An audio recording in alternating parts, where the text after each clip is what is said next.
আসসালামু আলাইকুম। আশা করি আপনারা সবাই অনেক ভালো আছেন। কম্পিউটার কাউন্সিল ডিজিটাল ল্যাব পরিবারের পক্ষ থেকে সবাইকে শুভেচ্ছা ও অভিনন্দন। সম্মানিত শিক্ষকবৃন্দ, আপনারা যারা ষষ্ঠ গণবিজ্ঞপ্তিতে এনটিআরসি থেকে চূড়ান্তভাবে সুপারিশপ্রাপ্ত পেয়েছেন প্রতিষ্ঠানে যোগদান করে, আশা করছি আপনারা এমপিওর আবেদনটি সম্পন্ন করেছেন। সম্মানিত শিক্ষকবৃন্দ, আজকে আমরা এমপিওর আবেদন সম্পূর্ণ হওয়ার পর আপনার ফাইলটি কী অবস্থায় আছে, কোথায় আছে, এটি আপনারা বুঝবেন কিভাবে বা এটি কিভাবে চেক করবেন। তো আজকে আমরা সেই বিষয় নিয়ে আলোচনা করব। আপনারা যারা আমাদের এই ভিডিওটি দেখবেন বা দেখছেন, আমাদের এই পরিবারের নতুন সদস্য হয়ে থাকলে আপনারা আমাদের পরিবারটিকে লাইকস করবেন, পাশাপাশি আমাদের ইউটিউব চ্যানেলটিকে সাবস্ক্রাইব করে দিবেন। তো আপনারা প্রতিবারের ন্যায় একটি ব্রাউজার ওপেন করে নেবেন। ব্রাউজার ওপেন করে লিখবেন www.emis.gov.bd। এটি লেখার পর আপনাদের সামনে ইএমআইএস এর মূল হোম পেজটি আসবে। আসার পর আপনারা দেখতে পারবেন ডান পাশে একটি লগ ইন অপশন আছে। এই লগ ইন অপশনে আপনারা ক্লিক করবেন। লগ ইন অপশনে ক্লিক করার পরই আপনার সামনে welcome to EMIS single sign on, আপনার প্রতিষ্ঠানের লগইন আইডি এবং পাসওয়ার্ড দিয়ে আপনাকে কিন্তু এখানে সাইন ইন করতে হবে, যেটি আপনার প্রতিষ্ঠান প্রধানের কাছে সংরক্ষিত আছে। আপনি আইডি এবং পাসওয়ার্ডটি নিয়ে এখানে সাইন ইন করবেন। তো আমরা এখানে আইডি এবং পাসওয়ার্ডটি দিয়ে সাইন ইন করছি। সাইন ইন করার পর আপনার সামনে তিনটি মডিউলস আসবে। এই তিনটি মডিউলসের সঙ্গে আপনারা ইতোমধ্যে পরিচিত হয়েছেন। আমরা দেখব আপনার ফাইলটি কী অবস্থায় আসে, সেই বিষয়টি আমরা দেখছি। আপনি দেখতে পাচ্ছেন ডান পাশে লেখা আছে এমপিও মান্থলি পে অর্ডার, যেই লাল রঙে লেখা আছে। আপনি এই এমপিওতে ক্লিক করবেন। এমপিওতে ক্লিক করার পর আপনার সামনে অনেকগুলো মডিউলস আসবে। আপনারা কিছু সময় লোড নিচ্ছে, কিছু সময়ের মধ্যেই আপনার সামনে অনেকগুলো মডিউলস আসবে। এই মডিউলসগুলোর দেখবেন বাম পাশে লেখা আছে অ্যাপ্লিকেশন লিস্ট। আশা করি দেখতে পাচ্ছেন। এই অ্যাপ্লিকেশন লিস্টে আপনারা ক্লিক করবেন। অ্যাপ্লিকেশন লিস্টে ক্লিক করার পর আপনার প্রতিষ্ঠানে এ যাবৎ পর্যন্ত যে সকল শিক্ষক কর্মচারীর এমপিও আবেদন করেছেন বা এর আগে বিএডি স্কেল বা আপার গ্রেড যত আবেদন করেছে তাদের তালিকাটি প্রদর্শিত হবে। আপনার নিচে খেয়াল করবেন একটি সংখ্যা থাকবে এখানে 20।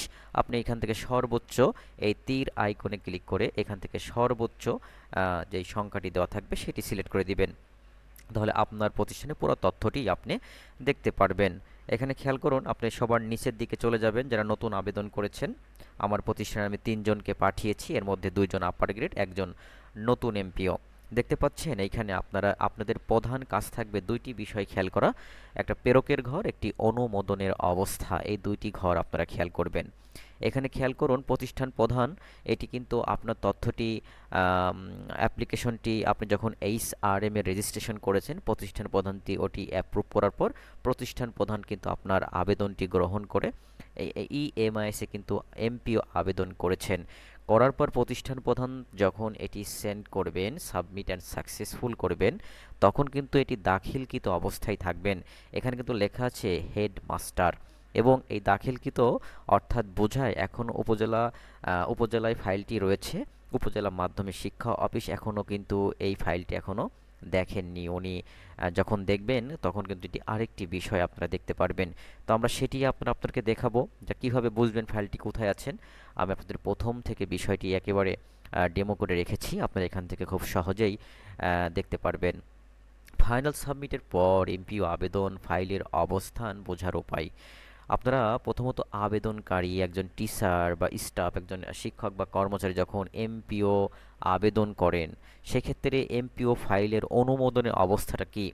আমরা এমপিও আবেদনের আমাদের প্রাথমিক অবস্থায় আমাদের প্রথম কাজ হচ্ছে এইচআরএম এ রেজিস্ট্রেশন করা, যেটি আপনারা করেছেন। সেক্ষেত্রে পেন্ডিং অ্যাট ইনস্টিটিউট হেড, প্রতিষ্ঠান প্রধানের যাচাইয়ের অপেক্ষায় কিন্তু থাকে। এই বিষয়টা একটু খেয়াল করুন। তো প্রতিষ্ঠান প্রধানের যাচাই অবস্থায় থাকার পর পরবর্তীতে এখানে প্রতিষ্ঠান প্রধান কর্তৃক যেটি হয়, প্রতিষ্ঠান প্রধান কর্তৃক সাবমিটেড সাকসেসফুল, মানে আপনার আবেদন ফাইনালভাবে জমা হয়েছে। প্রতিষ্ঠান প্রধান কিন্তু আপনি যখন এইচআরএম এ রেজিস্ট্রেশন করবেন, প্রতিষ্ঠান প্রধান ওটি অ্যাপ্রুভ করে প্রতিষ্ঠান প্রধানের কাজ ওই আবেদনটি কিন্তু করা। এক্ষেত্রে আমরা অনেকে প্রতিষ্ঠান প্রধানের কাছ থেকে না করে হয়তো বাইরে থেকেও করি, কিন্তু যে বাইরে থেকেও করলেও কিন্তু এটা প্রতিষ্ঠান প্রধানই করছেন তার আইডি দিয়ে। তো এখন প্রতিষ্ঠান প্রধান আপনার তথ্যটি আপনি যখন রেজিস্ট্রেশন করলেন এইচআরএমে, তারপর প্রতিষ্ঠান প্রধান বিষয়টি দেখলো, দেখার পর অ্যাপ্রুভ করলো, সাবমিট সাকসেসফুলি করলো।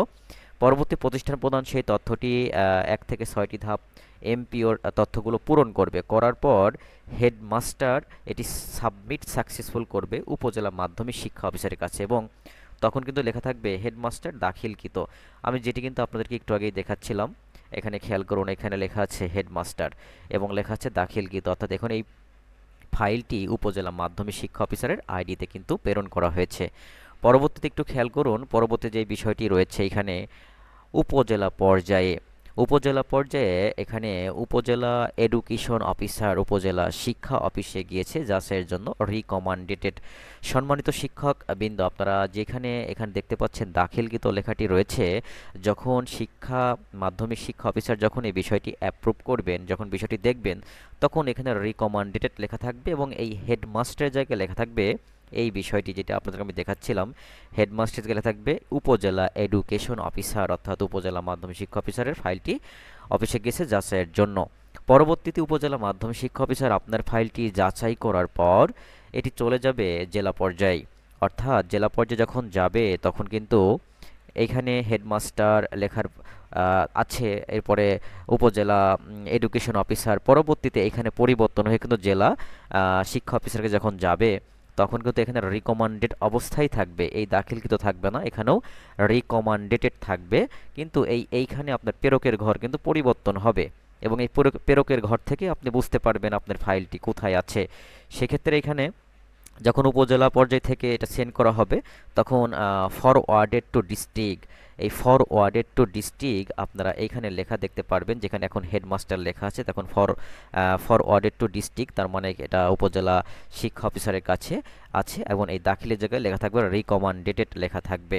পরবর্তীতে যখন জেলা শিক্ষা অফিসার এই ফাইলটি সেন্ড করবে, পরবর্তীতে লেখা থাকবে বিভাগ পর্যায়ে এবং ওই জায়গায় এই ফরওয়ার্ডেড টু ডিস্ট্রিক্ট মানে জেলা শিক্ষা অফিসার বিষয়টি জেলা শিক্ষা অফিসার কাছে রয়েছে এবং তিনি ফাইলটি সেন্ড করলে তখন লেখা আসবে ফরওয়ার্ডেড টু ডাইরেক্টর। এখানে খেয়াল করুন, ফরওয়ার্ডেড টু ডাইরেক্টরেট মানে পরিচালক দপ্তরে যাচাইয়ের জন্য। এখানে পরিচালক জেলা বিভাগ পর্যায়ে আপনার নিজ প্রতিষ্ঠানের যে বিভাগের মধ্যে আছে সে বিভাগীয় পর্যায়ে যাবে এবং তখন কিন্তু এই লেখাটি থাকবে ফরওয়ার্ডেড টু ডাইরেক্টর, এখানে লেখা থাকবে। পরবর্তীতে এখানে রিকমান্ডেটেড কিন্তু লেখা থাকবে। পরবর্তীতে এখানে যখন বিভাগ পর্যায় থেকে এই ফাইলটি সেন্ড করা হবে তখন কিন্তু এই ফরওয়ার্ডেড টু ডাইরেক্টর থেকে এখানে লেখা আসবে মিনিস্ট্রি, অর্থাৎ শিক্ষা মন্ত্রণালয়ের ঊর্ধ্বতম কর্তৃপক্ষের কাছে পাঠানো হয়েছে এবং যখন বিভাগ থেকে আপনার এই ফাইলটি শিক্ষা মন্ত্রণালয়ে পাঠানো হবে তখন কিন্তু লেখাটি আসবে অ্যাপ্রুভ। তখন এই দাখিলকৃত এখানে জায়গায় আপনি লেখা দেখতে পারবেন অ্যাপ্রুভ লেখা থাকবে এবং অ্যাপ্রুভ হওয়ার পর আপনার কিন্তু আর টেনশন নেই, অ্যাপ্রুভ হওয়া মানে আপনার ফাইলটি ডান হয়ে যাবে, আপনার আর কোনো তথ্যের কোনো ভুল থাকবে না। এবং এখানে অ্যাপ্রুভ লেখা যখন থাকবে তখন এটা শিক্ষা মন্ত্রণালয় মিনিস্ট্রি লেখা থাকবে, এখানে যখন হেডমাস্টার লেখা আছে এখানে থাকবে মিনিস্ট্রি, অর্থাৎ শিক্ষা মন্ত্রণালয়ের কাছে ফাইলটি চলে গিয়েছে। পরবর্তীতে এই ফাইলটি মিনিস্ট্রি থেকে শিক্ষা মন্ত্রণালয় থেকে কিন্তু অ্যাপ্রুভ হওয়ার পর চলে যাবে প্রোগ্রামারের কাছে। প্রোগ্রামার চূড়ান্তভাবে অনুমোদিত হয়েছে তখন ডান লেখা থাকবে এবং যত সময় আপনার ডান হবে না তত সময় কিন্তু আপনি ইন্ডেক্সটি দেখতে পারবেন না, অর্থাৎ অ্যাপ্রুভ হয়েছে মানে আপনার সম্পূর্ণ ফাইলগুলো সম্পূর্ণ ঠিক আছে, এটি কোনো সমস্যা নেই, অর্থাৎ এটা প্রোগ্রামের কাছে যখন সেন্ড করা হবে, যখন চূড়ান্তভাবে অনুমোদিত হয়েছে তখন আপনার ইন্ডেক্স নাম্বারটি বসে যাবে। ইনশাআল্লাহ খুব শীঘ্রই আপনারা দেখতে পারবেন আপনাদের ইন্ডেক্স নাম্বারটি কীভাবে দেখবেন বা কোথায় গেলে আপনি দেখতে পারবেন। তো এই প্রসেসিংয়ে আপনার ফাইলটি কোথায় আছে সেটি কিন্তু খুব সহজেই আপনারা দেখতে পারবেন। আমি আশা করছি আপনারা খুব সুন্দরভাবে বুঝতে পেরেছেন। যাদের আপনাদের কোনো প্রশ্ন থাকলে আমাদের এই ভিডিওর কমেন্টসে বলবেন। এখন কথা হচ্ছে যদি আপনার ফাইলটি ব্যাক আসে, যদি আপনাদের এখানে খেয়াল করুন যে প্রোগ্রামার এখানে আমি এর আগে যেগুলো আবেদন করেছি ডান হয়ে গিয়েছে, কিন্তু প্রোগ্রামের কাছে যখন যাবে ডান হবে আর যখন শিক্ষা মন্ত্রণালয় যাবে তখন অ্যাপ্রুভ, আর অ্যাপ্রুভ হয়ে গেলে আপনার আর কোনো টেনশন নেই, আপনার ফাইলটি সঠিকভাবে পৌঁছে গেছে, আপনার খুব শীঘ্রই ইন্ডেক্স নাম্বার বসে যাবে। তো তো এখানে খেয়াল করুন, যদি আপনার ফাইলে কোনো তথ্যর ভুল থাকে, কোনো ডকুমেন্টস না দিয়ে থাকেন, তাহলে আপনার এভাবে আসবে ব্যাক টু অ্যাপ্লিকেন্ট। আপনার যেই তথ্যটি ব্যাক দেওয়া হয়েছে আপনি সেটি অ্যাড করে পুনরায় পাঠানোর কথা বলা হয়েছে। এবং পাশাপাশি কিন্তু আপনার ফাইলটি যদি রিজেক্ট লেখা আসে, এখানে যদি রিজেক্ট লেখা আসে সেক্ষেত্রে কিন্তু আপনার ফাইলটি রিজেক্ট করা হবে, আপনার তথ্যে ভুল রয়েছে এবং সেই তথ্যটি আপনাকে পরবর্তীতে সেটা সংশোধন করে আবার আবেদন করতে হবে। আশা করছি বিষয়টি বুঝতে পেরেছেন। এভাবেই আপনার রিজেক্ট লেখা থাকবে, লাল রং থাকবে। এবং যাদের একটু আগে যেটি বোঝাচ্ছিলাম, ওই ধাপগুলো যদি সম্পূর্ণ অ্যাপ্রুভ এবং অ্যাপ্রুভ পর্যন্ত যদি আপনি যেতে পারেন, তাহলে আপনার ফাইল নিয়ে আর কোনো টেনশন নেই। কিন্তু আপনাদের ফাইল যদি রিজেক্ট আসে বা যদি এরকম লেখা আছে ব্যাক টু অ্যাপ্লিকেন্ট আসে, তাহলে বুঝতে পারবেন যে আপনার ফাইলের কোনো তথ্যের ঝামেলা রয়েছে, যার জন্য কর্তৃপক্ষ বিষয়টি ব্যাক পাঠিয়েছে বা রিজেক্ট করে দিয়েছে। সম্মানিত শিক্ষকবৃন্দ, আপনারা যেখান থেকে যে ভিডিওটি দেখছেন, আপনারা আমাদের ইউটিউব চ্যানেল থেকে, পাশাপাশি আমাদের computer council digital lab Facebook page থেকে আপনারা আমাদের এই ভিডিওটিকে শেয়ার করবেন। পাশাপাশি আপনাদের কোনো এমপিও সংক্রান্ত কোনো তথ্যের প্রয়োজন হলে আমাদের সঙ্গে যোগাযোগ করবেন। সবাই ভালো থাকবেন, সুস্থ থাকবেন। আল্লাহ হাফেজ।